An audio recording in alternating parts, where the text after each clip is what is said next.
Dear student, properties of definite integration, निश्चित समाकलन के गुण धर्म क्या होते हैं, ये डेफिनेट इंटीग्रेशन का लेक्चर नंबर 6 स्टूडेंट, और ये वेरी वेरी इंपॉर्टेंट लेक्चर होने वाला है।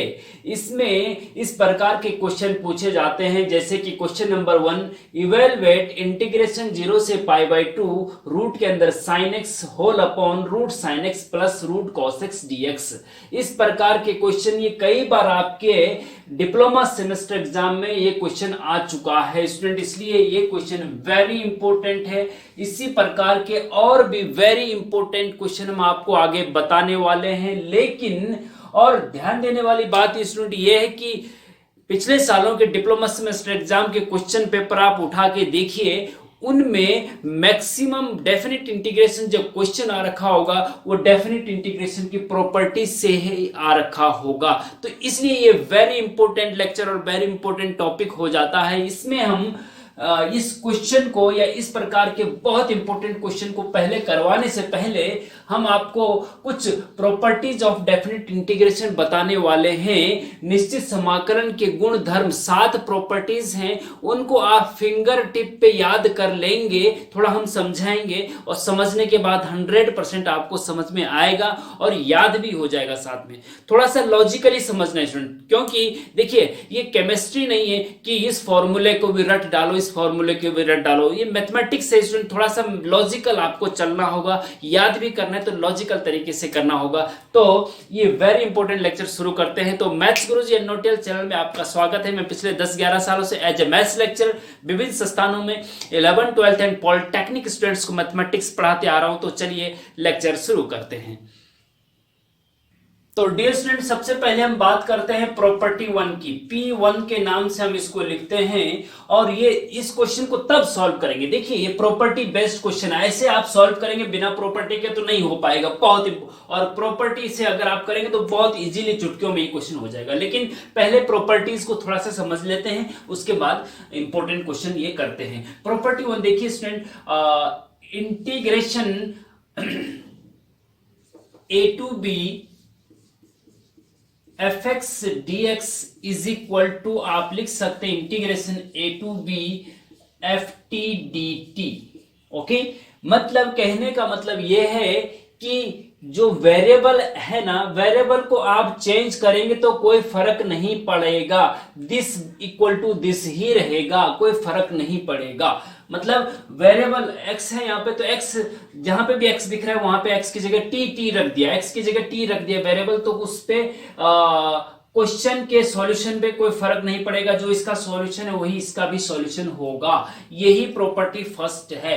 एग्जांपल से थोड़ा सा समझने की कोशिश करिए स्टूडेंट। अगर इंटीग्रेशन 1 to 2 है और आपके पास x dx है, इसका इंटीग्रेशन करना है आपको, तो इसको आप, हमने कहा ना कि वेरिएबल x है यहाँ पे, तो लिमिट तो एज इट इज रहेगी, x की जगह अगर हम t भी रख देते हैं तो और dt हो जाता है, तो इसका मान भी वही होगा और इसका मान भी वही होगा। कैसे होगा देखिएगा, आपका x, इसको सॉल्व करते हैं पहले। x का इंटीग्रेशन क्या होता है, x का इंटीग्रेशन एक पावर बढ़ा दी जाती है, एक पावर 2 हो जाती है और अपॉन में भी 2 हो जाती है और लिमिट लग जाएगी आपकी 1 से लेकर 2, राइट, यही होगा ना। अच्छा, अब 1/2 तो बाहर आ जाएगा, 2 तो बाहर आ जाएगा, अंदर x स्क्वायर है और एक बार अपर लिमिट रखो तो 2 का स्क्वायर 4 माइनस 1 का स्क्वायर 1, हाँ लोअर लिमिट रखते हैं ना, तो ये हो जाएगा, ये हो जाएगा आपका 4 में से 3/2 हो गया। ठीक है जी, इसको भी करो जरा, ये भी वही आएगा। इसीलिए हम कह रहे हैं कि भाई वेरिएबल चेंज करने पे इंटीग्रेशन की वैल्यू पे कोई फर्क नहीं पड़ता है। यही नाम में क्या रखा है, x की जगह t रख दिया, नाम में क्या रखा है ना, इस टाइप से इसको आप समझ सकते हैं। तो t का इंटीग्रेशन क्या होगा, t²/2 और लिमिट लगा दीजिए 1 से 2, है ना, तो 1/2 बाहर आ जाएगा, अंदर t² तो 4 - 1, वही चीज आप पे भी 3/2 आ गया। ठीक है जी, तो इस प्रकार से वेरिएबल चेंज करने से कोई फर्क नहीं पड़ता है। ये आपकी प्रॉपर्टी 1 है। एग्जांपल से भी आप समझ गए होंगे। अब इसके बाद चलते हैं हम प्रॉपर्टी 2 पे। प्रॉपर्टी 2 ये है स्टूडेंट कि integration a to b fx dx अगर है, अगर आप इस लिमिट को, लोअर लिमिट ए है, अपर लिमिट बी है, अगर आप इनको आपस में इंटरचेंज करते हैं, लोअर लिमिट को अपर ले जाते हैं और अपर को लोअर लेके आते हैं, मतलब बी टू ए अगर करते हैं, अभी ए टू बी है ना, तो उल्टा कर दिया हमने, बी को नीचे ले आ गया, ए को ऊपर ले गया, तो इसमें क्या चेंज आएगा, अंदर फंक्शन तो सेम रहेगा एफ एक्स डी एक्स, लेकिन चेंज सिर्फ ये आता है कि अगर लिमिट आप इंटरचेंज करते हैं, आपस में बदल देते हैं, तो माइनस चिन्ह और आगे आ जाता है, तब जाके इसके बराबर होता है। बस ध्यान देंगे, वेरी इंपॉर्टेंट है। याद कैसे रखना है कि लिमिट अगर चेंज कर रहे हैं, लोअर लिमिट और अपर लिमिट को आपस में बदल रहे हैं, तो माइनस का चिन्ह और आगे आ जाता है और कुछ नहीं होता है। अब इसको प्रूफ करना भी आप कर सकते हैं, या फिर जैसे कि एक एग्जांपल हम ले लेते हैं कि मान लीजिए इंटीग्रेशन पाई बाई 2 से 0 है और ये आपका साइन एक्स है, साइन एक्स नहीं बल्कि चल की कॉस एक्स ही रख देते हैं, क्योंकि उसका इंटीग्रेशन आपको माइनस नहीं दिखेगा तो कंफ्यूजन नहीं होगा। अब मान लीजिए cos x का इंटीग्रेशन करना है, आप चाहो तो डायरेक्ट भी cos x का इंटीग्रेशन sin x होता है और लिमिट लगा दो पाई बाई 2 से 0, या फिर आपको अटपटा लिमिट लग रहा है कि भाई 0 नीचे होना चाहिए, तो छोटी लिमिट नीचे, लोअर लिमिट होनी चाहिए, वैसे फर्क कुछ नहीं पड़ता, आप छोटी लिमिट ऊपर भी हो सकती है, बड़ा मान नीचे भी हो सकता है, कोई दिक्कत नहीं लोअर लिमिट में। लेकिन अगर आपको लग रहा है कि इसको इंटरचेंज करना है तो 0 से पाई बाई 2 कर दीजिए इसको उल्टा, लेकिन यहाँ पे माइनस का चिन्ह और लग जाएगा, बस और कुछ नहीं, और फंक्शन आपका अंदर वही सेम रहेगा। अब cos x का इंटीग्रेशन आपको पता है स्टूडेंट, cos x का इंटीग्रेशन sin x होता है, डिफरेंशिएशन देखिए cos x का जो डिफरेंशिएशन होता है वो माइनस sin x होता है और इंटीग्रेशन sin x होता है, याद रखना पड़ेगा आपको। और नहीं याद है तो डेफिनेट इंटीग्रेशन के लेक्चर की प्लेलिस्ट आप ओपन करिए मैथ्स गुरुजी न्यूटेल चैनल पे, तो वहां पे आपको डिटेल जानकारी इसकी मिल जाएगी। sin x का cos x का इंटीग्रेशन sin x होता है और माइनस ऑलरेडी यहाँ पहले से था बाहर और लिमिट लगे 0 से पाई बाई 2, ठीक है जी। अब माइनस आप बाहर था, अब एक बार अपर लिमिट रखेंगे तो साइन x की जगह पाई बाई 2 रखेंगे, माइनस एक बार साइन 0 रखेंगे, ठीक है जी। अच्छा माइनस अपने आप बाहर है और साइन पाई बाई 2 की वैल्यू, साइन पाई बाई 2 की वैल्यू 1 होती है, साइन 0 की वैल्यू 0 होती है, तो ये आपका -1 आपका आंसर आ जाएगा, ठीक है जी। इस प्रकार से इस प्रॉपर्टी का यूज कर सकते हैं, जहां पे आगे आप देखेंगे स्टूडेंट बहुत इंटरेस्टिंग और बहुत इंपॉर्टेंट क्वेश्चन आपको मिलेंगे, जिसमें आपको लिमिट इंटरचेंज करने की जरूरत पड़ेगी, ठीक है ना, तो आगे आप देखेंगे, ठीक है ना। तो पहले तो थोड़ा सा प्रॉपर्टीज को बहुत अच्छे से समझ लीजिए, फिर आगे हम बहुत इंटरेस्टिंग क्वेश्चन करने वाले हैं। प्रॉपर्टी 3 देखिए स्टूडेंट, वेरी इंपॉर्टेंट है, ये इंपॉर्टेंट प्रॉपर्टी है, integration a to b f x d x अगर आपके पास है तो आप इसको ब्रेक कर सकते हैं बीच में। मान लीजिए a is less than c is less than b है, मतलब c जो है, जैसे मान लीजिए संख्या रेखा है ना, ये a है ये b है और c जो है a और b के बीच में है, तो एक बार लिमिट आप a से c लगा सकते हैं, फिर c से b लगा सकते हैं, तब जाके वो कंप्लीट a से b होता है। ये प्रॉपर्टी है, बहुत इंपॉर्टेंट है। Integration a to b f x d x को आप लिख सकते हैं अगर उसको ब्रेक करने की जरूरत पड़ती। कभी कभी क्या होता है कि जो फंक्शन एफ एक्स आपको दे रखा होता है वो बीच में कहीं डिसकंटिन्यूस होता है, टूटा हुआ होता है, कंटिन्यू नहीं बन रहा होता है ग्राफ उसका। ग्राफिकल में हम बताएंगे, ग्राफिकल बहुत इंपॉर्टेंट है और एज ए इंजीनियरिंग स्टूडेंट आपके लिए बहुत ज्यादा इंपॉर्टेंट है ग्राफिकल चीजों को ग्राफिकल समझना, ठीक है, हम उस पर भी जाएंगे अभी। Integration a to b f x d x को आप लिख सकते हैं integration a to c f x d x plus integration c to b f x d x, ठीक है जी। याद रखेंगे इसको, वेरी इंपॉर्टेंट। देखो ए से बी तक लिमिट थी, हाँ, ए से लेकर बी तक, ए से लेकर कहां तक थी, ए से लेकर बी तक थी, हमने उसको दो पार्ट में ब्रेक कर दिया। हाँ, पहले ए से लेकर सी तक गए, फिर उसके बाद थोड़ा रुके, फिर सी से लेकर बी तक गए, तो पूरा ए से बी तक ही तो हुआ। वो देखिएगा, ए से लेकर सी तक गए, फिर सी से बी तक गए, तो पूरा ए से बी तक हो गया। तो a integration a to b f x d x को आप ऐसा लिख सकते हैं। देखिए सी से सी अगर छुपा देंगे तो ए टू बी ही हो जाएगा, इस प्रकार से इसको याद रखेंगे आप, ठीक है। जो बीच में अपनी तरफ से हमने लिमिट ली है वो सी ली है। सी अगर यहाँ पे पहले वाले में ऊपर है तो दूसरे वाले में नीचे है, तो सी से सी कट जाएगा, ए से बी रहेगा, ठीक है ना। मतलब इस प्रकार से आप समझने की कोशिश करिए इसको, ठीक है। अब इसमें मैं आपको एक इंटरेस्टिंग एग्जाम्पल बताने जा रहा हूं स्टूडेंट। एग्जाम्पल देखिएगा कि अगर आपके पास आ जाए कि भाई इंटीग्रेशन 1 से लेकर 2 तक, हाँ integration 1 to 2 mod x dx, ठीक है जी, मॉड एक्स डीएक्स, बल्कि इसको -1 कर देते हैं, -1 से 2 तक लिमिट रखते हैं और मॉड एक्स डीएक्स। देखिए स्टूडेंट मॉड एक्स क्या होता है, मॉड एक्स को मॉडुलस फंक्शन या मापांक फलन कहते हैं। इसका मॉड एक्स की वैल्यू क्या होती है, जरा इसको आप समझने की कोशिश करना, ठीक है। मॉड एक्स की दो वैल्यूज आती हैं, एक बार तो मॉड एक्स की वैल्यू x होती है और एक बार मॉड एक्स की वैल्यू -x होती है। जो मॉड के अंदर का है ना, जो मॉड के अंदर है, एक बार उसको एज इट इज लिख दिया जाता है और एक बार उसमें माइनस का चिन्ह आगे लगा दिया जाता है, तो मॉड हट जाता है। ये क्यों होता है, मॉड एक्स बराबर एक्स कब होता है, जब एक्स की वैल्यू ग्रेटर देन 0 हो, मतलब एक्स की वैल्यू 0 से बड़ी हो।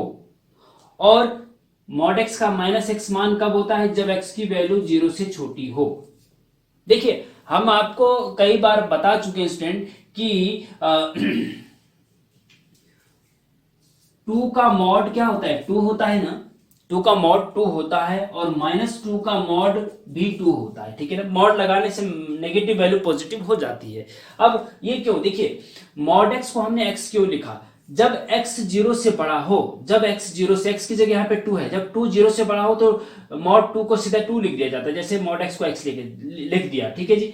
लेकिन अगर मॉड के अंदर की वैल्यू 0 से छोटी है, जब x 0 से छोटा है तो उसमें माइनस का चिन्ह आगे लगा दिया जाता है। जो x पूरा है -2, तो माइनस का चिन्ह आगे लगा देंगे तो -2 आपका अंदर था x, तो -2 +2 हो गया। इसीलिए ये बोला जाता है कि मॉड -2, मॉड लगाने पे माइनस की वैल्यू प्लस हो जाती है, इसलिए हो जाती है क्योंकि जब ये जो मॉड के अंदर का होता है 0 से छोटा होता है तो उसमें आगे माइनस लगा दिया जाता है। जैसे कि यहाँ पे मॉड x की जगह हमने क्या किया, -x लगा, क्योंकि x 0 से छोटा था, यहाँ पे -2 0 से छोटा था इसलिए माइनस चिन्ह आगे लगा दे तो ऑलरेडी प्लस हो गया। तो इस प्रकार से इसको समझने की कोशिश करेंगे, है ना जी। अच्छा अब देखिएगा, अब देखो इसमें अंतर क्या हुआ कि 0 पे फंक्शन ब्रेक हो रहा है, टूट रहा है। 0 से बड़े पे तो मॉड एक्स का मान कुछ और है और 0 से छोटे पे मॉड एक्स का मान कुछ और है। तो इसका मतलब ये हुआ कि जो ये लिमिट -1 से लेकर के 2 तक थी तो 0 पे ब्रेक हो रहा है, तो -1 से 2 के बीच 0 है ना, तो एक बार लिमिट -2 से 0 लगाएंगे और एक बार 0 से 2 लगाएंगे। तो इस प्रॉपर्टी का यूज आप कर सकते हैं। सी की जगह यहाँ पे 0 आ गया, ठीक है जी। अच्छा आप देखो कैसे करेंगे, इंटीग्रेशन -1 से 0 फिर प्लस इंटीग्रेशन 0 से 2, ठीक है जी। अब यहां पे क्या आएगा, dx तो अपनी जगह पे रहेगा एक है, मॉड x की जगह पे देखो -1 से लेकर 0 का मतलब क्या हुआ कि जब x की वैल्यू -1 और 0 के बीच होगी तो मॉड x का मान क्या होगा, ध्यान देंगे, बहुत इंपॉर्टेंट चीज बता रहा हूं मैं आपको, कहीं नहीं मिलेगा ऐसा, ध्यान देंगे, बहुत इंपॉर्टेंट, थोड़ा समझने की कोशिश करिए। मॉड x की वैल्यू जब x का मान -1 और 0 के बीच है, मतलब 0 से छोटा है, तो मॉड x का मान क्या होगा, 0 से छोटा -x होगा, तो ये हो जाएगा आपका -x, मॉड x की जगह -x हो जाएगा। यहां पे क्या होगा, देखो fx लिख रहे हैं ना, तो यहां पे क्या होगा, मॉड x का मान यहां पे होगा, मॉड x का मान, आप चाहो तो चलो, आप चाहो तो मॉड x भी लिख सकते थे पहले अलग अलग ना, चलो लिख ही देते हैं, आप लोग कंफ्यूज हो सकते हैं, ठीक है ना। तो हमने लिमिट को ब्रेक किया -1 से 0 और 0 से 2, और यहाँ पे क्या आएगा, सिंपल जो है वो लिख दीजिए, मॉड x dx और मॉड x dx, ठीक है जी। अब यहाँ पे आगे मॉड x को हटाना है, -1 से 0 के बीच मॉड x की वैल्यू क्या होगी, जब -1 से 0 मतलब 0 से छोटा, जब x 0 से छोटा है तो मॉड x बराबर -x होता है, तो यहाँ पे -x रख देंगे। अब मॉड हट गया मतलब, ठीक है जी, -x आ गया ना, कोई दिक्कत नहीं, प्लस इंटीग्रेशन 0 से 2, अब 0 से 2 मतलब 0 से बड़े पे मॉड x की वैल्यू x होती है, तो यहाँ पे x रख देंगे, तो यहाँ पे -x आया, यहाँ पे x आया, बस अंतर सिर्फ इतना है, ठीक है जी। अब इसको मैं आपको ग्राफिकल भी इसका एरिया निकालने की कोशिश करूंगा, बहुत मजा आपको आएगा, देखिएगा, पहले इसको समझ लीजिए। हाँ अच्छा, अब देखिए इज इक्वल टू, माइनस चिन्ह तो आपका बाहर आ जाएगा, ठीक है जी। x का इंटीग्रेशन क्या होगा, x का इंटीग्रेशन x² बटे 2 होगा, ठीक है जी, और लिमिट लगा दीजिए -1 से 0, ठीक है, फिर प्लस फिर x का इंटीग्रेशन x² 2 होता है और लिमिट लगा दीजिए 0 से 2। कोई दिक्कत? कोई दिक्कत नहीं। अच्छा, माइनस तो ये पहले से था, ये बाहर आ गया। अब इसको आगे बढ़ाओ, -1/2, ये 2 बाहर आ जाएगा ना, तो अंदर x² बचेगा। ठीक है जी, x² बचेगा, एक बार अपर लिमिट एक बार लोअर लिमिट। अपर लिमिट मतलब 0 रखेंगे तो 0 हो जाएगा, माइनस लोअर लिमिट रखेंगे तो x की जगह -1 का स्क्वायर 1 होता है, तो ये 1 आ जाएगा। ठीक है, इतना हो गया। फिर प्लस आगे बढ़िए, यहाँ पे 1/2 बाहर ले लीजिए और अंदर क्या हो जाएगा, अपर लिमिट रखेंगे तो 2 दूना 4 -0, ये हो गया। अच्छा, अब आगे इसको आगे लिख देते हैं, ये -1/2 का मल्टीप्लाई -1 में करेंगे तो प्लस का 1/2 हो जाएगा। ठीक, अच्छा, यहाँ पे 1/2 का अंदर मल्टीप्लाई 4 के साथ करेंगे तो प्लस का 2 रहेगा। ठीक है जी, तो 2 दूना 4 और 1 5, 5/2 आपका आंसर आ जाएगा।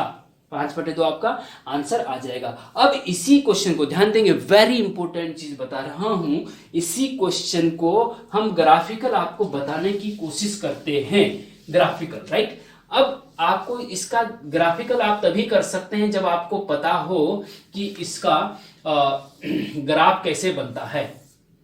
एक्स एक्सिस है, ये वाई एक्सिस है। मॉड एक्स का ग्राफ स्ट्रेट क्या होता है कि एक्स एक्सिस और वाई एक्सिस के ठीक बीचों बीच ऐसी लाइन जाती है, इधर भी और सेकंड क्वाड्रेंट में भी। ये मॉड एक्स का ग्राफ है, ये आपको पता होना चाहिए। ये ओरिजिन है, ठीक है जी, मॉड एक्स का ग्राफ ये है। अब इसका हमें क्या करना है, -1 से 2 तक। देखो यहाँ पे आपको -1 मान लो, हाँ ये -1 है, फिर 0 है, फिर ये 1 है, फिर ये 2 है। ठीक है जी, तो यहां से लेकर ये यहां तक, हाँ, और यहां से लेकर ये यहां तक। तो एक्चुअली क्या होता है, डेफिनेट इंटीग्रेशन एक्चुअली होता क्या है, वो होता है area under the curve.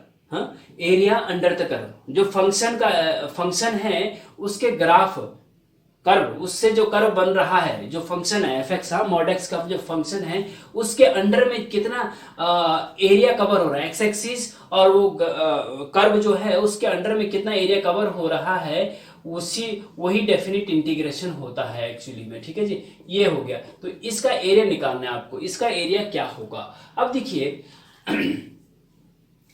y = mod x है ना।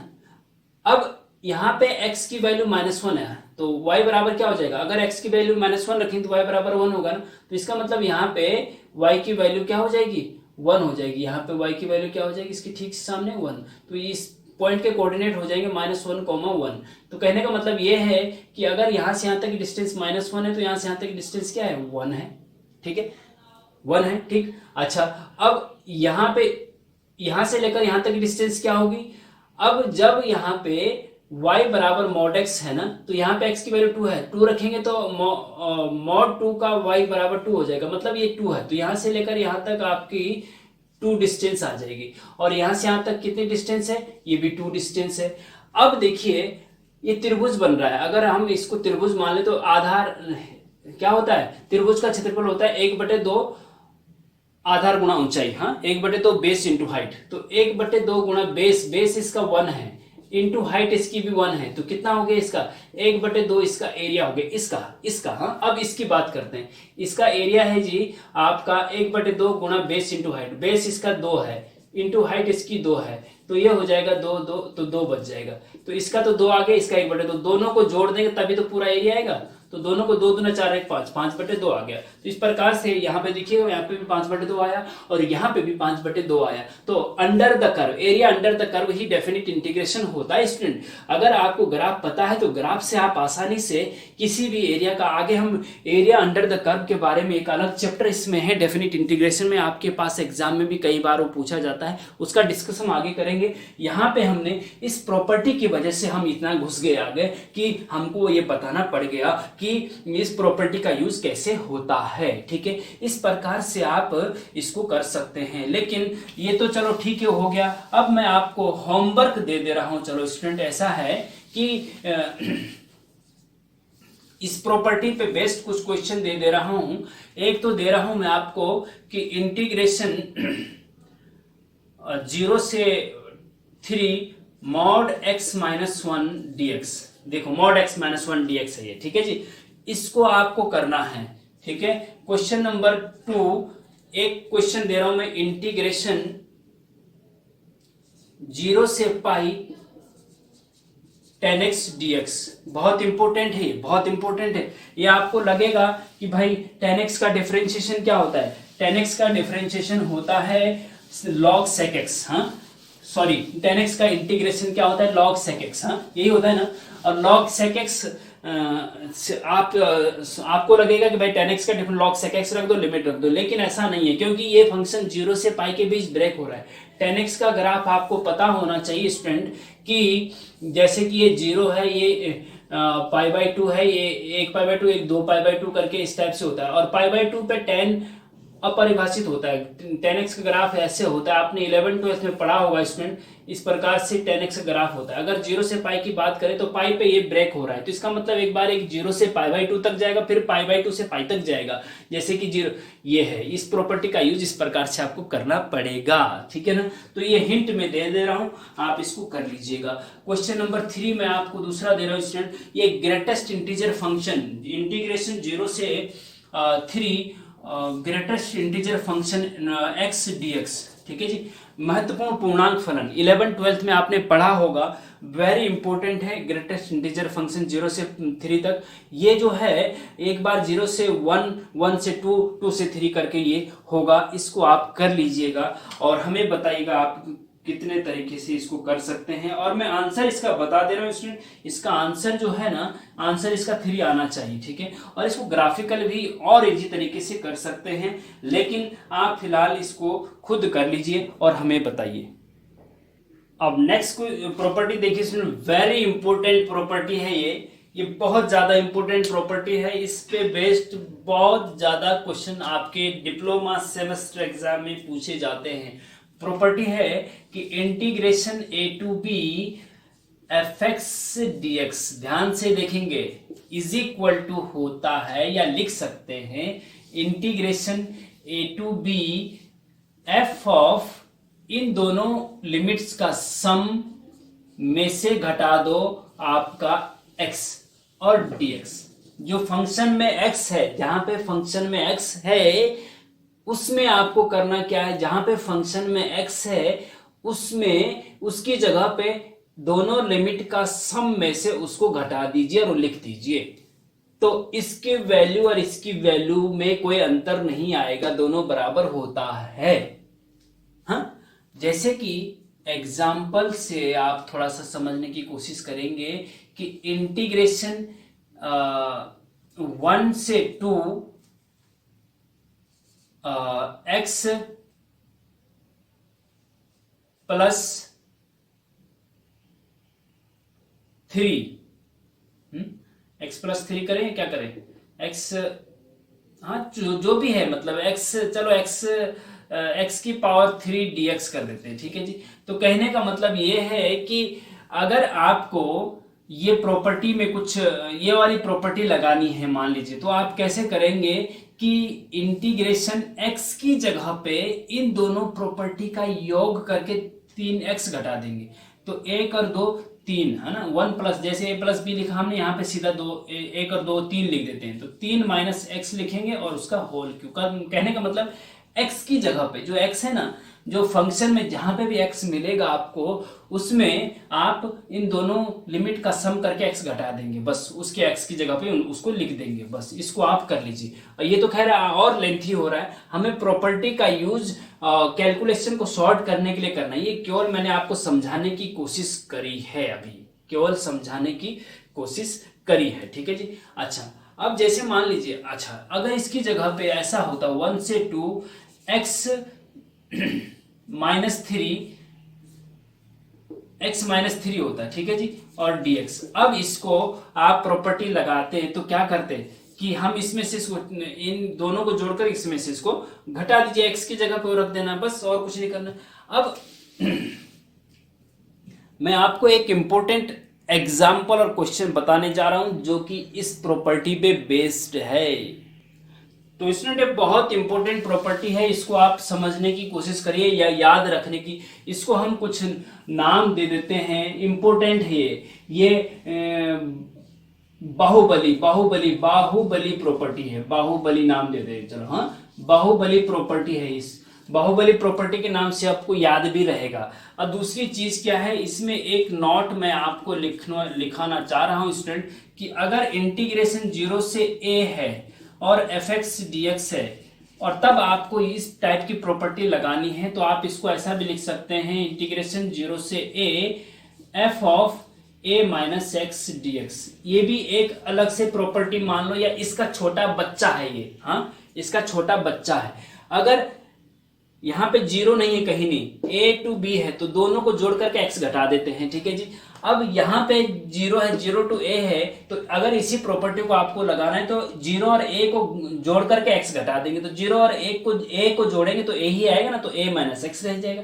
तो कहने का मतलब zero to a f x d x बराबर इंटीग्रेशन जीरो से a f a minus x dx लिख सकते हैं। इसका छोटा बच्चा एक प्रॉपर्टी का मान के चल सकते हैं आप, है यही प्रॉपर्टी है ये, ठीक है ना। तो दोनों को जोड़ करके x घटाते हैं, इसमें भी दोनों को जोड़ करके x घटाते तो a माइनस एक्स ही तो आएगा। तो डायरेक्ट भी आप लिख सकते हैं कि 0 टू a है तो a माइनस एक्स रख सकते हैं।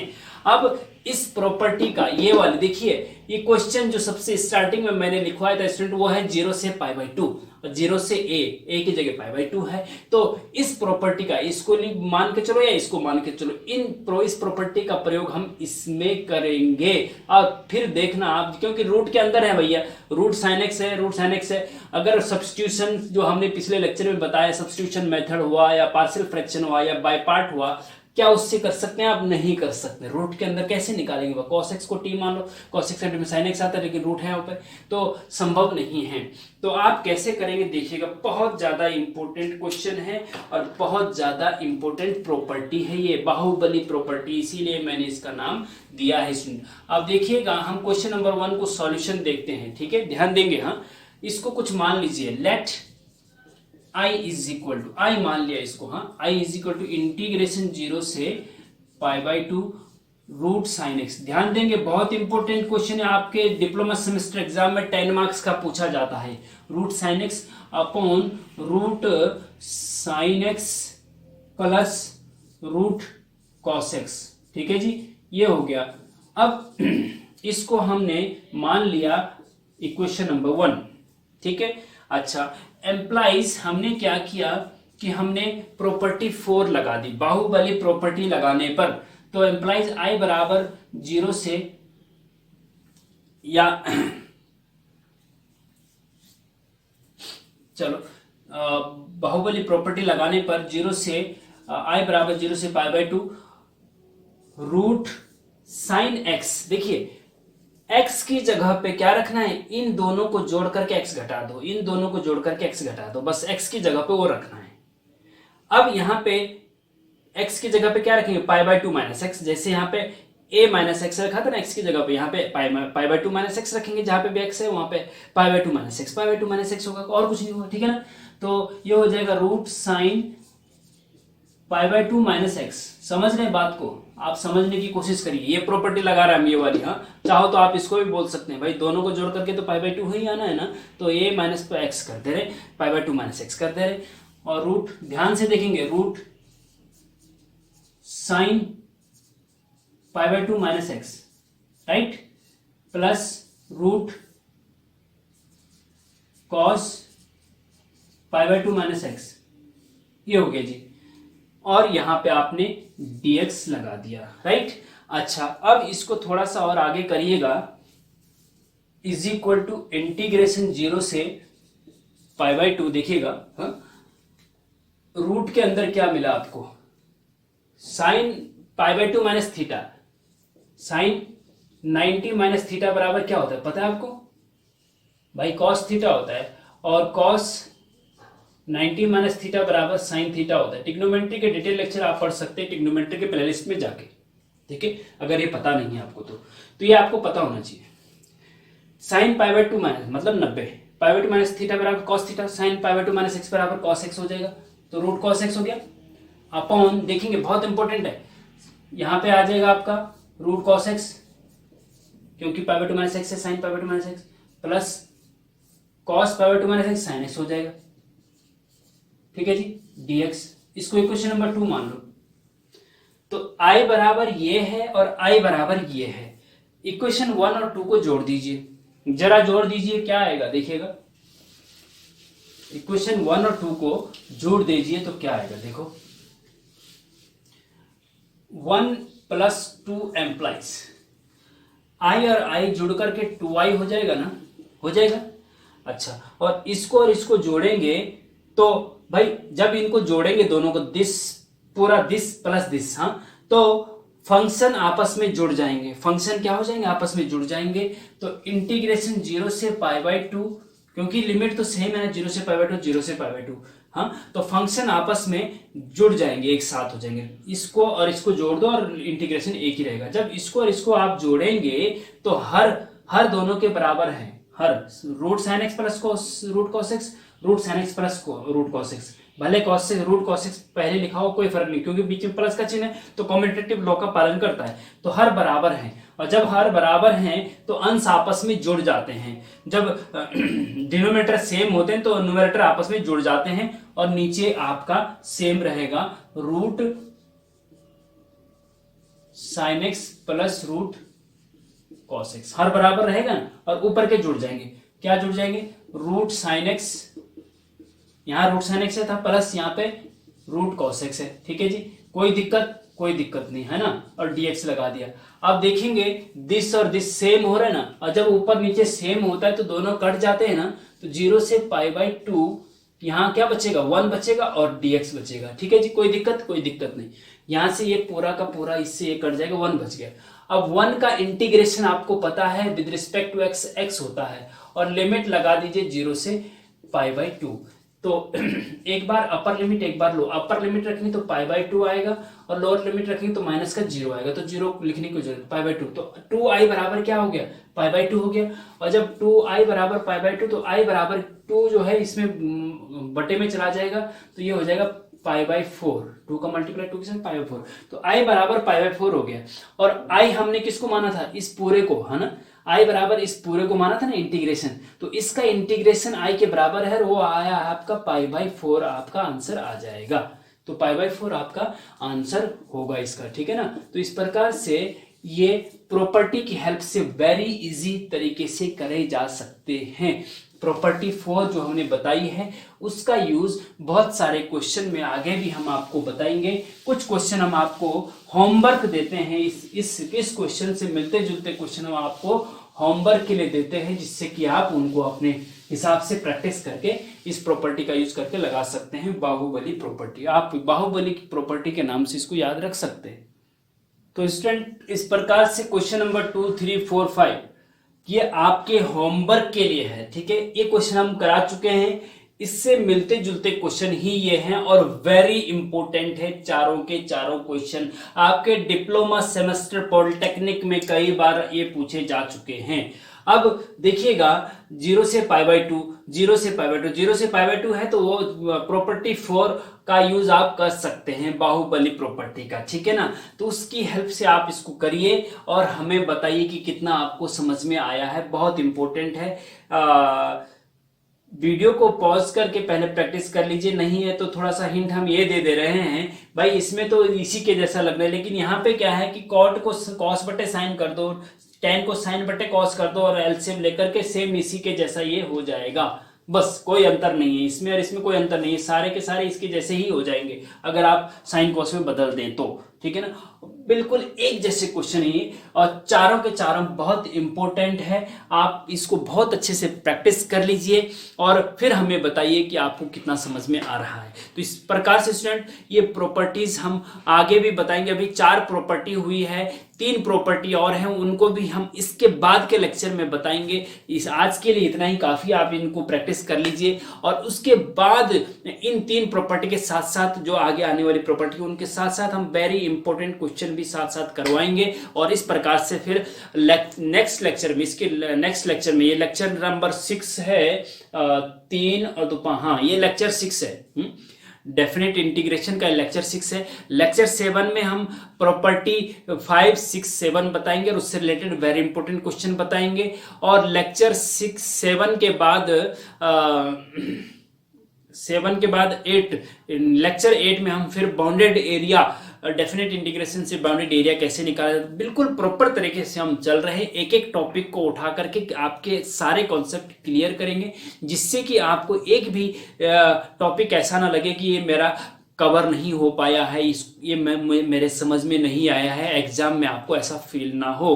तो जो भी आपके सिलेबस में है उसके अनुसार हम आपको तैयारी करवा रहे हैं, और आप भी उसके अनुसार तैयारी करिए। एकांत में बैठ के कॉपी पेन साथ में रख के क्लासरूम जैसा माहौल बना के आप पढ़ाई करिए, हमारे वीडियो लेक्चर देखिए, प्रॉपर तरीके से नोट्स बनाइए, तभी आप सफल हो सकते हैं। ऐसा नहीं है कि आप जैसे कॉमेडी वीडियो देख करके थोड़ा देखा और बंद कर दिया, नहीं, ऐसा नहीं चलेगा। स्किप भी नहीं करना चाहिए, प्रॉपर तरीके से देखिए। ठीक है, अगर किसी स्टूडेंट को ऐसा लगता है कि ये मेरे समझ में आ चुका है तो वो आगे जा सकता है। हम नीचे डिस्क्रिप्शन में टाइम स्ट्रीमिंग भी दे रहे हैं, उससे क्या हो रहा है कि आप जिस प्रॉपर्टी को देखना चाहते हैं डायरेक्ट उस पर जा सकते हैं, जिस क्वेश्चन को देखते हैं डायरेक्ट उसके आगे का टाइम टच करिए तो डायरेक्ट उस क्वेश्चन पे आप चले जाएंगे। ये फैसिलिटी हम आपको दे रहे हैं, लेकिन आप प्रॉपर तरीके से पढ़िए, प्रॉपर तरीके से मेहनत करिए। और ध्यान दीजिए स्टूडेंट, आप अपने नियर एंड डियर को भी ये वीडियो लेक्चर शेयर करिए, जिससे कि उनका भी भला हो आपके साथ साथ। और लाइक करिए, सब्सक्राइब करिए, जिससे कि आने वाली वीडियो लेक्चर का नोटिफिकेशन आपको सबसे पहले मिले और उसका आप फायदा उठा सके।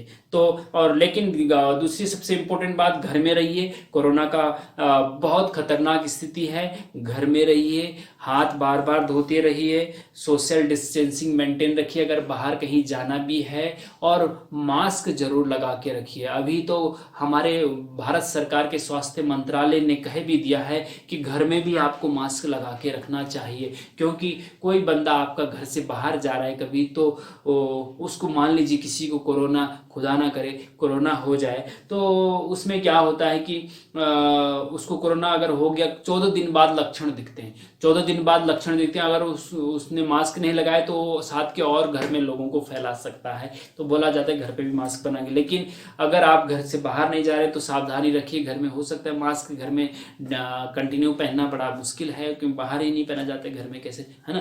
तो ठीक है, जो भी है ध्यान रखिए अपना, कोरोना से बचिए, क्योंकि कोरोना से जो चपेट में आ रहा है और थोड़ा सा बीमारी ऑलरेडी है तो उसके लिए बहुत खतरनाक स्थिति हो रही है।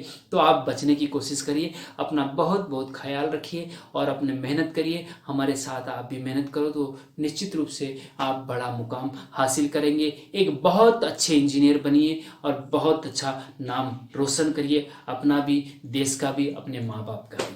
तो जय हिंद, जय भारत।